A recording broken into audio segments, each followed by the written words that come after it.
Hello, I'm Chef Jeff Trombetta, Norwalk Community College, and today we have kind of an exciting lesson.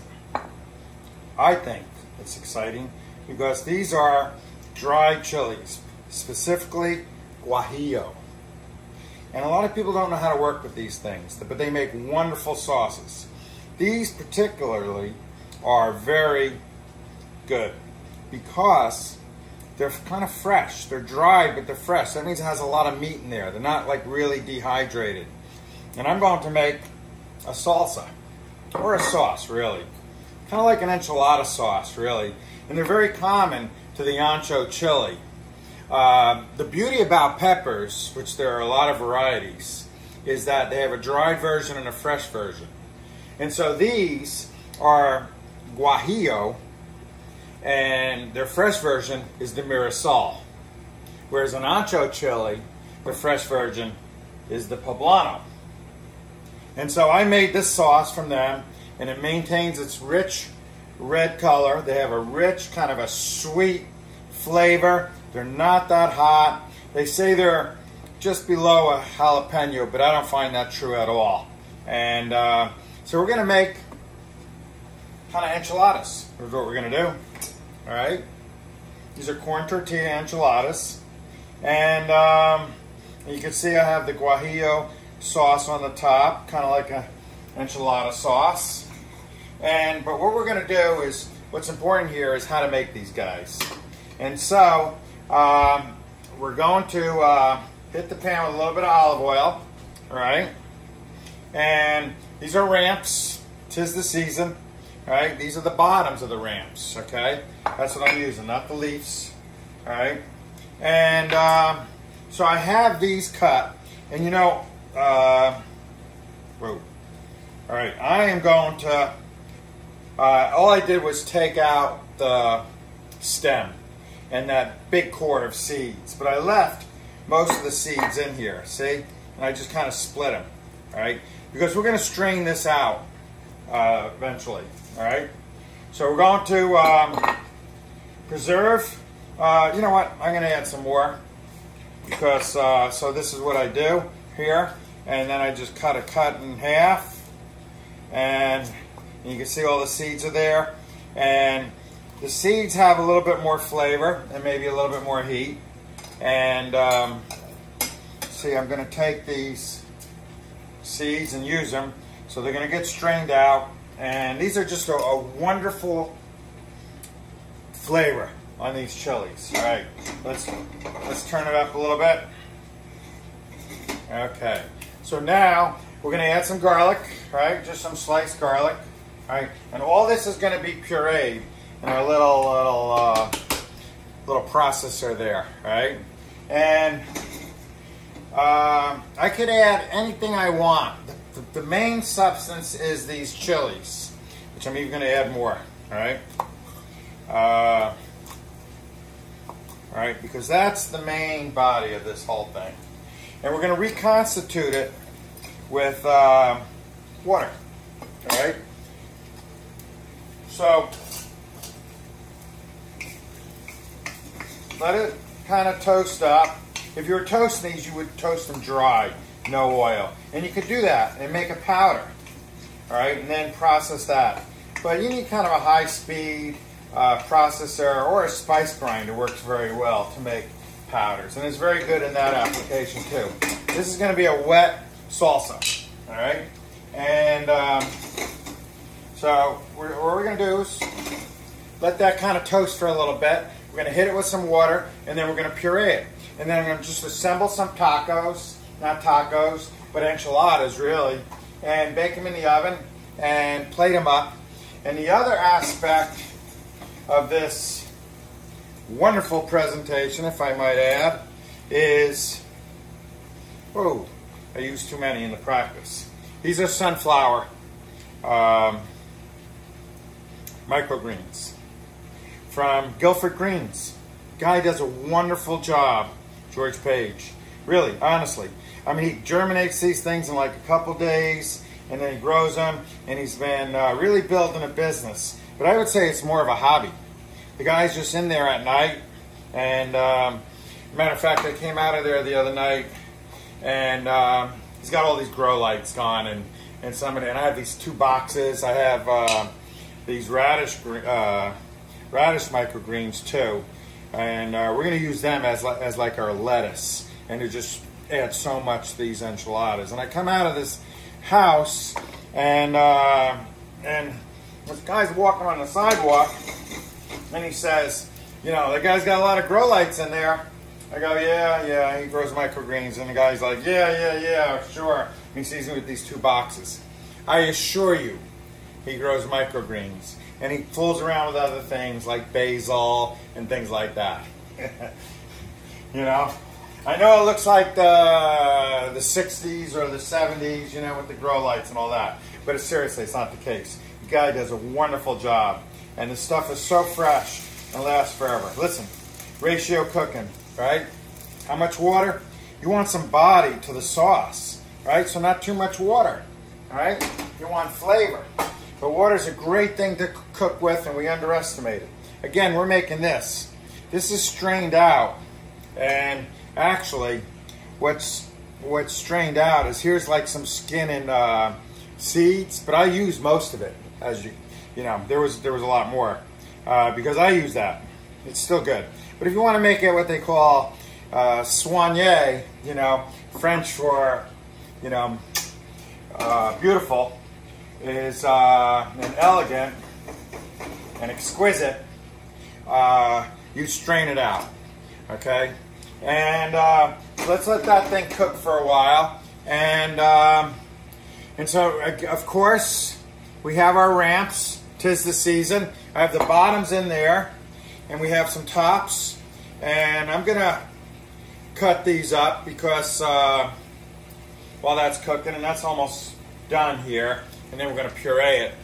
But so this is more for kind of like a lettuce chopped. I save the bottoms, right? I treat them kind of differently, and let's get organized. Okay.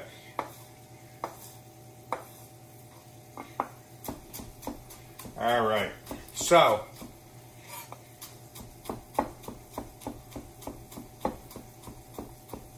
keep that to put in there. So I have a lot of mise en place. Oh, might as well show you what's going on, right?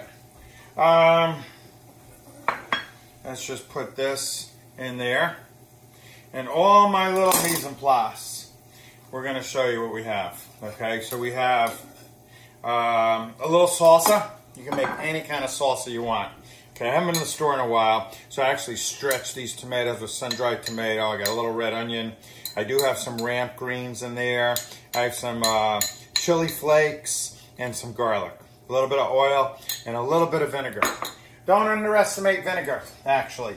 Add a little bit of vinegar to your salsa here. A little acid does wonders, right? It's like the beauty of wine. It's the acidity in the wine that really brings out the flavor of the grape, all right? The natural acids of the fruit. And so we can't underestimate that. So here's some salmon tacos. And here's some chicken tacos. This is just seasoned and sauteed, pan-seared, roasted, whatever you want to call it. All right, kind of a combination of all of that. And so now, what we're going to do, we have our corn tortillas, right? Gonna heat them. What else would I have? I showed you the radish greens, right? I showed you the sunflowers, and I think I showed you everything. The cheese we're gonna use is, they use like a queso blanco in Mexico. This is primarily Mexican. And I'm very fortunate. I was a chef in LA, I was a chef in San Antonio, a chef in Dallas, Texas, and I had all Mexican kitchen. And man, those guys can cook. They really can. And they have wonderful hands for doing like piecework. They're so fast. And you know, I don't mean to stereotype, but I guess it's a positive stereotype, so I guess it's okay. But and they have a wonderful palate, and that's why they have this distinction of all these different chilies. To us, they all taste the same, but to them they're different. They have different applications. Okay, so let's get this in there, and okay, it's actually kind of it's a pretty good ratio. Kind of a lot of water. Remember that ratio cooking, right? Is eyeball it. Ingredients relative to one another. It's so important. You know, and I keep on bringing up the cereal thing, you know? What mother has taught their son or daughter to measure the milk in their cereal, right? You know, so to use recipes, we get a little bit more mature, we have more wisdom, and so a lot of times there's no reason to use recipes. It's just ratio cooking, all right? And so get a good spin on that, and I'm making a decent batch, which is good, because then I have it for tomorrow.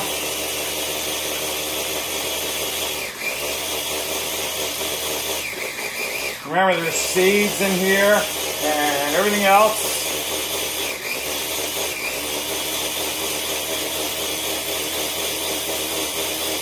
And we're going to taste this at the end. Don't forget, always a little salt and pepper. All right.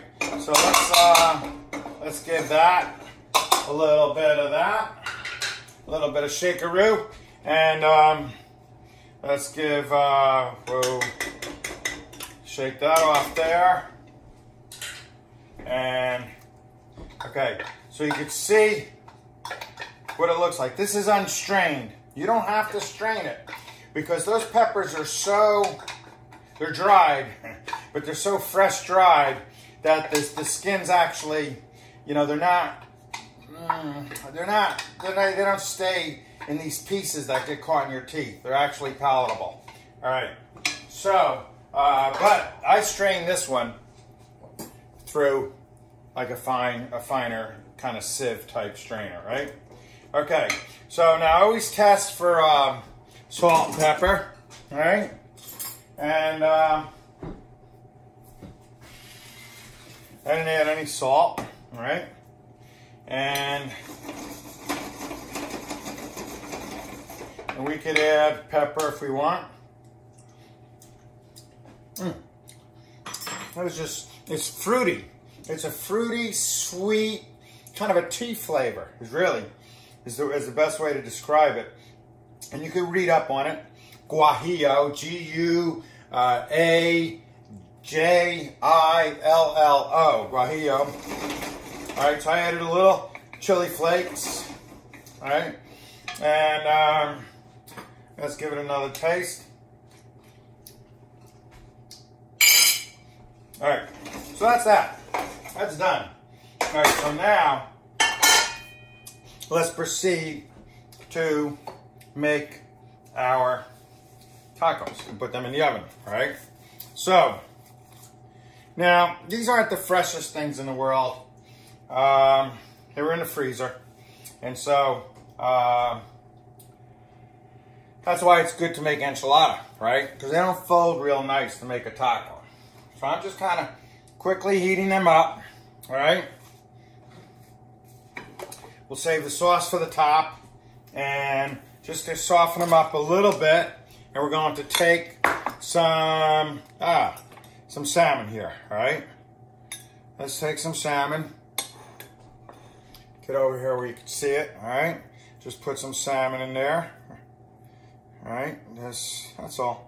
Don't overstuff these because then they get really difficult. You can put some ramp greens if you want. Not really necessary. How about some salsa, right? All right. Ramp greens, that's what I'm looking for, right? And don't stuff them with something a little bit hearty, like these. All right, these sunflower things. Right? They can really take the heat. They're kind of nice and hearty, right? Oh, these things are not nice. They are, whoa, what is going on with that thing? All right, that is garbage, okay? Absolute garbage, all right? That is absolute garbage. We're not using that. What happened here? All right, so let's try it again. Let's get some salmon All right, and let's brush the inside so it folds a little nicer, and get our sunflower seeds, our ramp greens, some salsa, and that's it. Okay, let's just fold that in half. All right, put that on a platter as such. Get another one going here. And while that one's heating up, let's just cover that with some of our wonderful Guajillo sauce and a little bit of cheese. All right, this is mozzarella. I think I said that. All right, little Guajillo sauce so it folds. Let's make a chicken. Let's make a chicken. All right. Again, don't put so much in there. Let's get some sunflower microgreens in there, and some ramp greens, and some salsa. All right. Again, don't make it, just fold it over, okay? And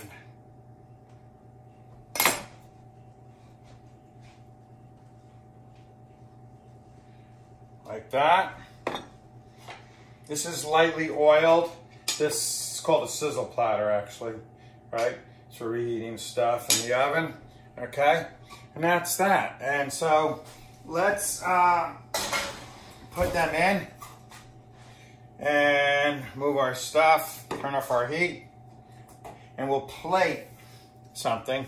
And by the time we plate the enchiladas that I previously cooked, they will, this batch will come out of the oven, all right? So let's make a little room here for plating and do a nice little cleanup job. Okay.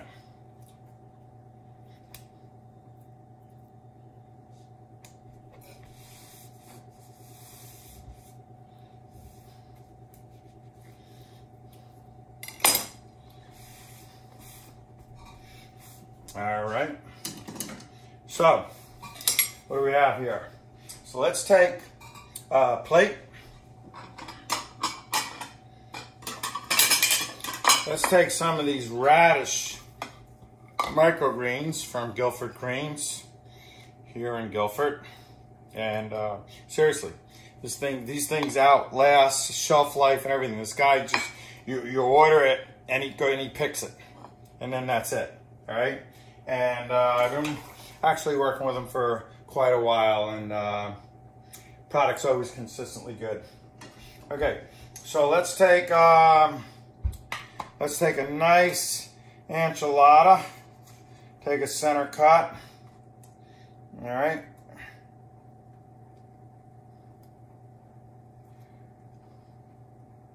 Put that there. Freshen it up with a little bit of salsa, right, like that. Take some ramp greens over the top, or again, treat them like they're fresh herbs. All right, so that's a 400-degree oven. So let's see what we have here. And so there's our plated enchilada, and let's see what we have. All right.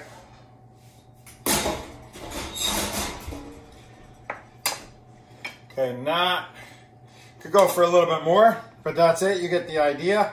Don't forget we had to strain our sauce. We haven't, and you don't really even have to.